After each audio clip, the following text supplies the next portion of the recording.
So welcome to part 3 of lecture 13. In this part, we're going to be looking at how we can view a linear map as a matrix multiplication. So here's the setup. We're just continuing from where we left off.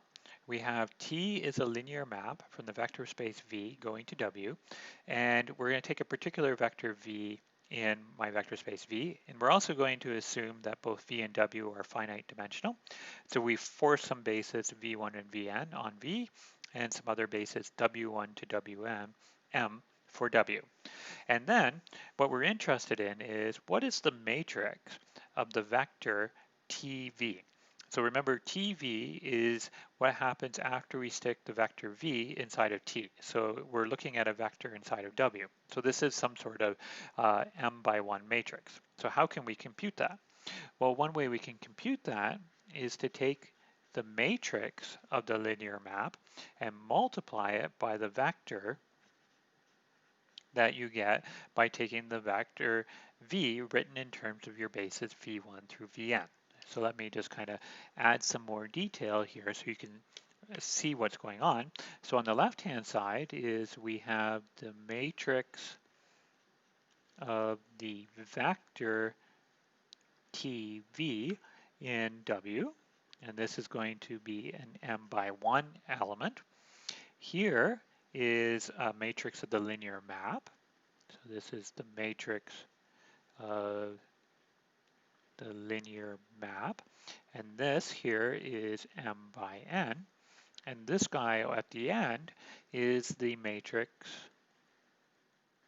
of the vector V in V, right? And this matrix right here is N by 1.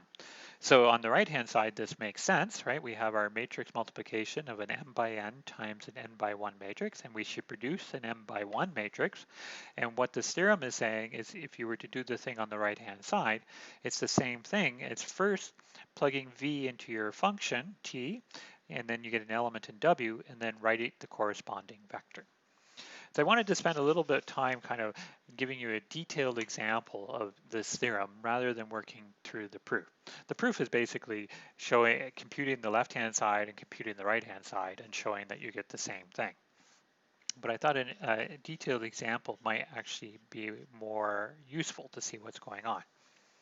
So I'm going to take as my vector space all the polynomials with degree 3 or less. That's going to be my V.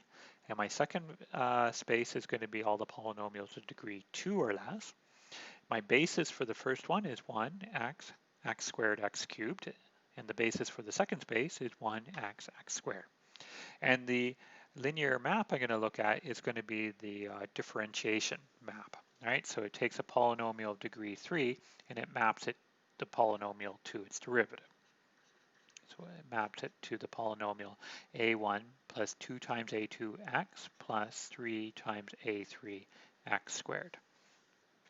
And in a previous lecture, we actually already computed the map associated, or the matrix associated to this linear map. It's 0, 0, 0, 1, 0, 0, 0, 2, 0, and 0, 0, 3. This is the matrix associated to this particular map. Okay, and if you don't remember this, I would suggest that you pause and go back and review that lecture. Okay, so now let's say I just take an arbitrary element inside of my vector space here. Right? So here this is an element of P3R, the polynomial 2 plus 3x plus 8x squared plus 11x cubed. And I don't think it's hard to convince yourself that the matrix associated to this vector is 2, 3, 8, and 11. Okay, so now what we want to do is kind of keep track of my vector v, right? So here's my vector v, all right? Here's my vector v, 2 plus 3x plus 8x plus 11x squared, and it's a polynomial of degree 3, so it belongs to this vector space, P3R. And what we want to do is kind of keep track of where it gets sent under various maps that we have floating around in today's lecture. So the first thing that it happens is if we look what this map does to t, v, excuse me, it takes the derivative of this guy. So it sends it to this particular element over here.